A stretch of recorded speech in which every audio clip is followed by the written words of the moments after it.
Hello everyone, আসসালামু আলাইকুম। দেখতে দেখতে কিন্তু ঈদ চলে এসেছে, আর এদিকে আমার আদিয়াতের বাবাও চলে এসেছে। এসে কি আর শান্তি আছে? সারা রাত জার্নি করার পরেও তোমাদের আবদারে আবার তোমাদেরকে নিয়ে ঘুরতে বের হতে হলো।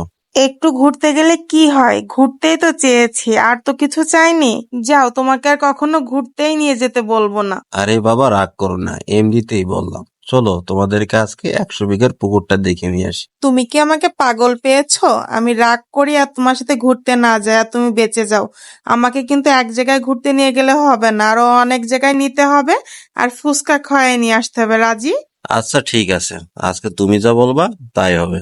দেখেছো, আসতে না আসতেই তোমার ছেলে দুষ্টুমি শুরু করে দিয়েছে। এই অরিন, দেখো জায়গাটা অনেক সুন্দর, তাই না? আমার কিন্তু খুব ভালো লেগেছে এখানে এসে। চারিদিকে সবুজে ঘেরা পরিবেশ আর ঠান্ডা শীতল বাতাস যেন মনটাই ভালো করে দিচ্ছে, তাই না? আর তুমি আর আদিয়া তো আছোই, তোমরা দুইটা মানুষ তো একান্তই আমার নিজের। থাক, এত বেশি ভালোবাসা দেখানো লাগবে না। প্রায়ই ভাবি তোমাদেরকে নিয়ে একটু বাইরে ঘুরতে আসবো, কিন্তু সময়ের অভাবে হয়ে ওঠে না। আচ্ছা, এখানে কয়টা পুকুর আছে? পুকুরগুলা তো অনেক বড় আর অনেক সুন্দর দেখতে। এর জন্যই তো তোমাদেরকে এখানে নিয়ে আসলাম। আমি তো জানি তোমাদের কি পছন্দ আর কি অপছন্দ। আসলে কি জানো, ঢাকা শহরে থাকতে থাকতে গাড়ির জ্যাম, ধুলাবালি এইসব দেখতে দেখতে একদম ক্লান্ত হয়ে পড়েছি। তুমি যখনই এখানে নিয়ে আসছো, মনের মধ্যে যে এত ভালো লাগতেছে সেটা বলে বোঝাতে পারবো না। আর এইসব জায়গাতে আসলেই তো পুরানো স্মৃতিগুলা সব মনে পড়ে যায়। এই আর আগেও না, পড়ে যাবা কিন্তু। তুমি কি সাঁতার জানো? সাঁতার না জানলেও সমস্যা কি, তুমি তো আছো, কেন আমাকে বাঁচাবো না পড়ে গেলে? তোমার ভয় নেই? আমি আর তোমার বীরপুর ছেলে আদিয়াত আছি না, আমরা দুজন তোমাকে বাঁচাবো। তুমি বাঁচাবা কিনা সেটা আমি বলতে পারবো না, কিন্তু আমার আদলি আমাকে ঠিকই বাঁচাবে, কারণ সে তার মাম্মামকে অনেক ভালোবাসে। আচ্ছা, বুঝলাম। এখানে পড়লে না হয় তোমার ছেলে তোমাকে বাঁচাবে, তো চলো এবার তোমাকে আমি ঢোল সমুদ্রে নিয়ে যাই। ওখানে পড়লে না হয় আমি বাঁচাবো। ঢোল সমুদ্রের পুকুর? আচ্ছা ঠিক আছে, তাহলে কিন্তু এখানে নিয়ে আমাকে নৌকায় উঠাইতে হবে, আগে কথা দাও।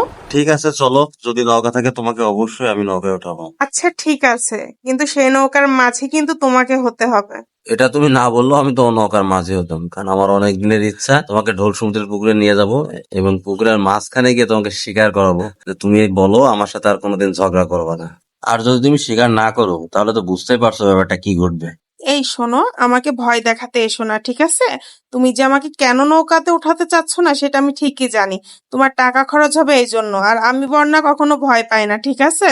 আরে রাগ করছো কেন? আমি তো তোমার সাথে দুষ্টুমি করছিলাম। দুষ্টুমি করো আর যাই করো, তোমার মনের আশাই পূরণ হলো। এত বড় একটা পুকুরে একটা মাত্র নৌকা, তাও আবার যাবে না। তোমার ইচ্ছাই পূরণ হয়েছে। এবার খুশি তো? চলো বাসায় চলো, আমি আর এখানে থাকবোই না।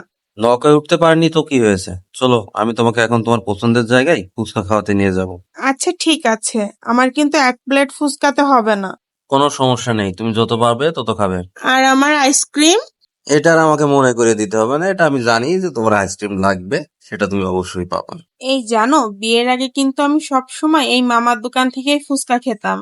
জি ম্যাডাম, জানি। এর জন্য তো আমি তোমাকে এখানে নিয়ে আসি। আমি জানি এখানকার চটপটি ফুচকা তোমার অনেক পছন্দের। যাক, অবশেষে আমাদের চটপটি আর ফুচকা চলে এসেছে। আগে খেয়ে নি, তারপরে তোমার সাথে কথা বলতেছি।